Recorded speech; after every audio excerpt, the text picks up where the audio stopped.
안녕하세요. 파인만입니다.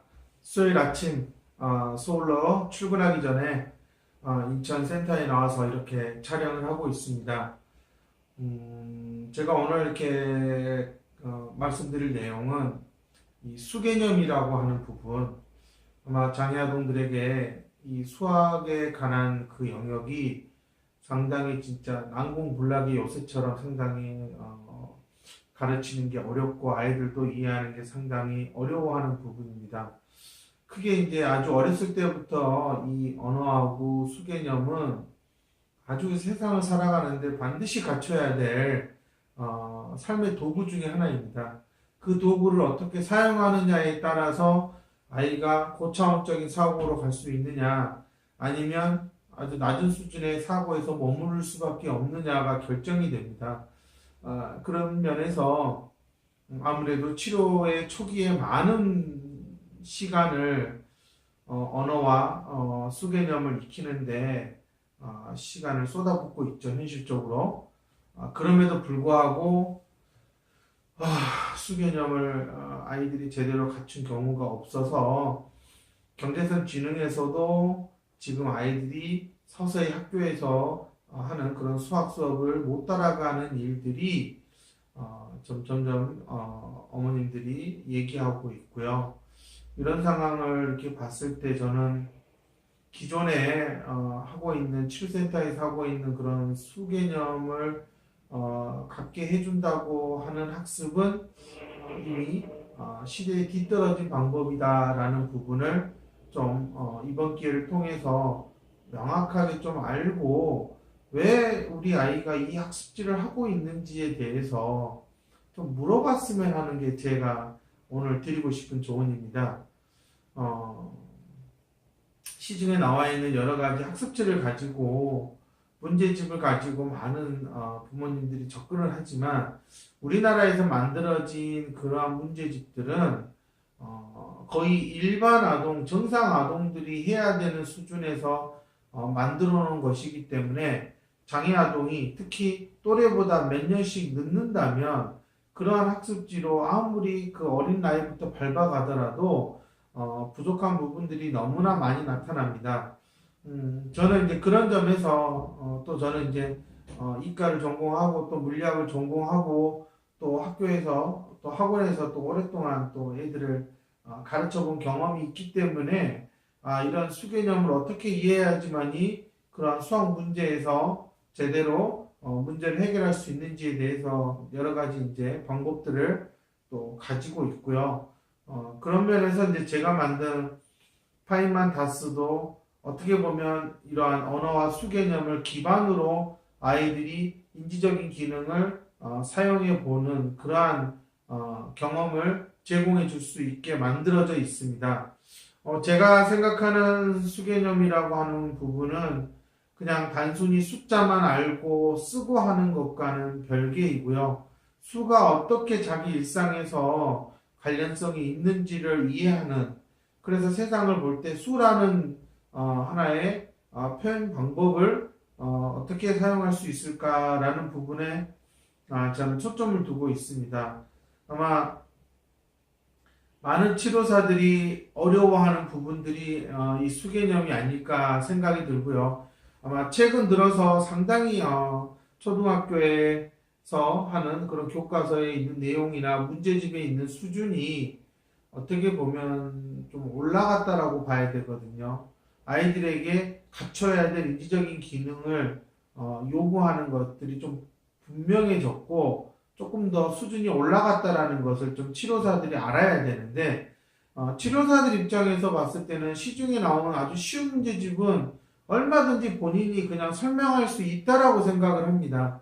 근데 지금 치료사들이 가장 큰 착각하는 것이 내가 설명할 수 있으니까 그 아이가 그것을 이해할 수 있지 않냐, 이해하게 만들면 되지 않냐라는 생각을 하는데 결국은 아이가 선생님이 없이도 그 문제를 어떻게 접근해야 되는지 그 방법을 알아야 되는 거죠. 과정을 익혀서 자기 걸로 만드는 게 중요한 거지 내가 설명할 때는 풀 수 있다. 이건 상당히 치료사들이 아이에 대해서 수동적인 아이로 만드는 그러한 방법 중에 하나라고 저는 생각이 듭니다. 수개념, 안타깝게도 많은 치료사들이 또 여자 치료사들이고 또 여자 치료사들 중에 수학을 나름 잘했지만 그렇게 아주 특별하게 잘한 선생님은 별로 없었을 거고요. 아무래도 장애아동을 대하다 보니까 근데 이 정도는 뭐 초등학교 수준은 내가 문제를 풀고 설명해 줄 수 있지 않느냐 이렇게 접근하는 치료사들이 좀 상당히 많습니다. 제가 계속 얘기하죠. 학습 치료 같은 거 받지 말라고. 인지적인 기능이 안 갖춰진 아이를 데리고 자꾸 학습적으로 들어가서 문제를 풀게 시키면 아이들은 결국 문제를 풀지 못해서 바로바로 이렇게 자기가 느끼는 그런 실패에 대해서 아이는 점점 위축되고 더 이상 안 하려고 하는 성향이 나타날 수 있습니다.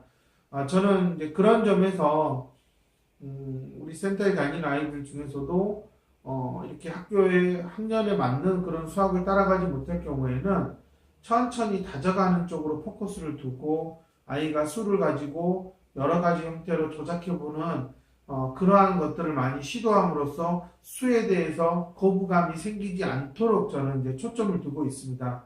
하지만 많은 치료사들이 대부분 또 여자 치료사들이다 보니까 이 수 개념을 너무 피상적으로 그냥 단순히 사칙 연산에 포커스를 둬서 그래도 덧셈 하면 뭔가 좀 애가 풀 수 있지 않겠느냐, 뺄셈도 조금 하면 낫지 않겠느냐, 전부 다 어떤 기술을 좀 배워놓으면 뭐 써먹지 않겠느냐라고 많이들 착각을 합니다. 그러다 보니까 이 아이들은 거의 수학 민당제 문제는 거의 읽어도 무슨 말인지 모르는 상황이 되어버리죠. 아무리 거기에 숫자가 200이 있던 300이 있던 그 의미를 모르면 더해야 될지 뺄지를 모르는데 언제까지 계속 자릿수 덧셈이나 가르치고 있을 것인지 저는 그렇게 가는 것은 앞으로 10년 후에 아이가 살아가는 데는 전혀 도움이 되지 않을 거라고 저는 확신하고 있고요. 그렇기 때문에 혹시라도 나름 내 아이가 그렇게 인지적으로 큰 문제가 없다. 경계선에서 그래도 수를 좀 어느 정도 덧셈이 좀 가고 있다. 그러면 이 아이한테는 정말 이 수를 가지고 놀아보는 재미를 좀 줘야 돼요. 여러 가지 방법이 있습니다. 근데 대부분 치료사들은 어디 가서 배운 거, 옆에서 누가 썼으니 좋다는 방법, 그냥 그런 것들을 그냥 주워 들어서 그냥 해보는 거예요. 체계가 없다라는 거죠. 왜 점진적으로 수가 커져가고 그 수들 안에는 어떠한 규칙이 있어서 내가 그러한 숫자를 찾아내야 되고 그 숫자가 의미하는 게 뭔지를 깨닫는 쪽으로 아이한테 생각을 할 수 있는 기회를 줘야 되는데 여전히 덧셈이나 뺄셈, 나눗셈, 곱셈은 거의 들어가지도 못하는 현실이고요. 이런 것들을 보면 저는 좀 너무나 안타까운 생각이 든다라는 부분입니다. 정말 너무나 안타까운 부분들이 많고 정말 이대로 아이들한테 갖다가는 현재 많은 치료센터에서 하고 있는 그러한 수학습, 수 개념을 가르친다라고 하기에는 좀 조잡하고 수준이 너무 떨어져서 그러한 과제 형태로는 사실상 아이들의 인지적인 기능을 수정하고 보완해주고 또 어려울 뿐더러 향상은 꿈도 꿀 수가 없는 거고요. 그냥 엄마 아빠들이 보기에 열심히 덧셈 뺄셈을 나눠봤다라는 그런 수준에서 좀 시켜줬다는 선에서 부모들이 만족할 뿐이지 아마 일상생활에서 부모가 느끼는 그러한 아이의 보여주는 모습들에서 수를 제대로 이해하지 못하고 조작하지 못하는 것은 크게 달라지지는 않을 거라는 게 제 예상이고요. 아마 그것 때문에 밤늦게 또 아이를 붙잡고 이렇게 해야지 저렇게 해야지 하고 있다라는 겁니다. 그거는 치료로서 해결되지 않았기 때문에 아무래도 엄마 아빠들이 밤늦게까지 또 부충 수업이라는 것을 해야 되는 그런 안타까운 현실이 계속 반복되는 것 같고요. 이런 걸 없애려면 많은 여자 치료사들이 정말 내가 수를 다루려고 한다면 좀 수에 대해서 이 수 개념에 대해서 좀 더 깊이 있는 공부를 하고 좀 정확하게 좀 안 다음에 내가 할 수 있는 부분까지만 좀 접근을 해줬으면 하는 게 제 바람입니다.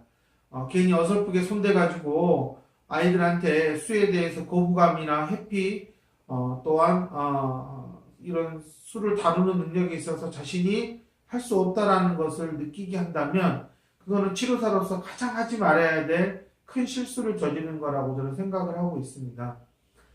인지치료사들, 학습치료사들 만약에 이 방송을 보고 있다면 내가 이렇게 수를 안다고 생각하는 게 정말 제대로 아는 것인지 내가 문제를 잘 푼다라고 생각을 하는 것인지 아니면 정말 이 문제를 분석하고 비교하고 하는 그러한 능력이 있어서 가르치는 것인지 자기 스스로에게 좀 냉정하게 좀 판단을 해주셨으면 하는 게 제가 드릴 수 있는 조언입니다.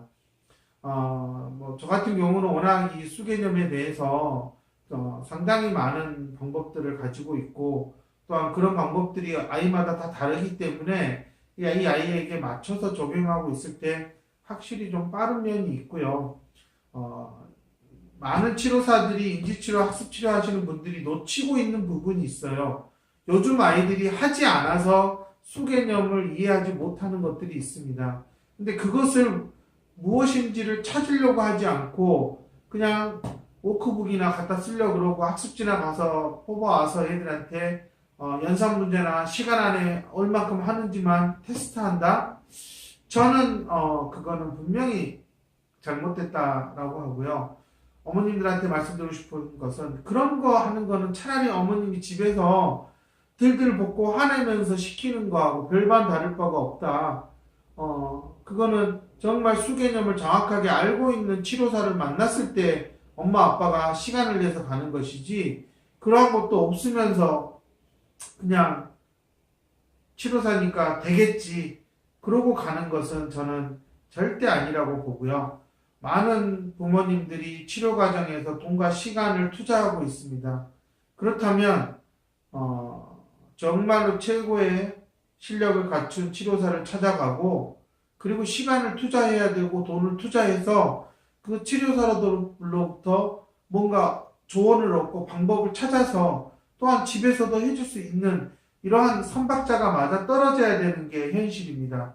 근데 그렇지 않고 정말 삼류 치료사들이 바글바글 거리는 거 그런 데 가서 그냥 해줄게요 하고 맡겨놨다가 세월이 지나서 아이는 초등학교 들어가려고 하는데 수도 제대로 모른다. 1부터 100까지는 써요. 읽어요. 저는 이제 이런 얘기를 좀 들을 때 그거는 시간이 지나면 어느 정도 다 되는 걸 가지고 치료센터에서 다 했다라는 것은 저는 아닌 것 같고요. 수를 다뤄보는 그러한 능력은 정말 전문가가 아니면 함부로 할 수가 없고 건드려서는 안 되는 거다. 세상을 살아가는데 이 수개념이 많은 삶의 영역에서 중요한데 이 부분을 너무 치료사들이 우습게 보고 있고 그냥 사측 연산에서만 접근하고 있어서 저는 이런 부분들에 대해서 이제는 좀 짚고 넘어갔으면 한다라는 거죠. 더 많은 방법들이 있지만 제가 굳이 이렇게 다 소개를 못하는 이유는 뭔가 하나를 이렇게 소개를 하면 치료사들은 딱 그것만 생각하고 그대로 흉내내서 하고 끝입니다. 그렇기 때문에 저는 저한테 개인 코칭을 받으러 오는 선생님들한테만 그 노하우를 전해드릴 수밖에 없어요. 뭔가 목적이 분명하고 뭔가 투자할 마음이 있어야지 배움이라는 게 지속이 되는 거지 그냥 뭐 유튜브에 나온 것들에서 조금 아이디어 얻어서 짜집기 한다? 기껏 해봐야 한 달 정도 버티는 수업밖에 할 수 없습니다. 저는 그런 수업을 유튜브를 통해서 하라고 알려줄 생각은 없기 때문에 저는 기본적으로 방향이 어떻게 가야 되는데 잘못됐는지에 대해서 유튜브에서 말씀을 드릴 거고요. 이러한 제 생각과 만약에 일치되고 이런 것들을 내가 정말 배우고 싶다 그러면 저를 찾아오시면 얼마든지 배울 수가 있습니다. 그리고 내 아이한테 이런 게 필요하다 그러면 얼마든지 저를 찾아오셔도 되고요. 하지만 분명히 아셔야 될 거는 지금 어느 센터를 가든 간에 수개념을 다룬다라는 것은 정말 형편없는 낮은 수준에서 하는 것이다 라는 것을 분명히 아시고 잘 판단해서 그래도 어쩔 수 없다면 좀 더 나은 사람을 찾아가는 노력을 하십시오. 최고를 찾아갈 자신이 없다면 그럴 만큼 거리가 멀어도 이동할 자신이 없다면 어쩔 수 없죠. 동네에서 그냥 대충 하는 치료사를 만날 수밖에 없습니다. 어머님들이 편하게 가는 곳에서 누군가를 정말 내 아이에게 필요한 어떤 멘토가 될 수 있는 치료사를 만날 수는 없어요. 그것을 인정하지 않으면 불행하게도 가장 흔하게 만날 수 있는 삼류 치료사를 만나게 된다는 것을 명심하셨으면 합니다. 감사합니다.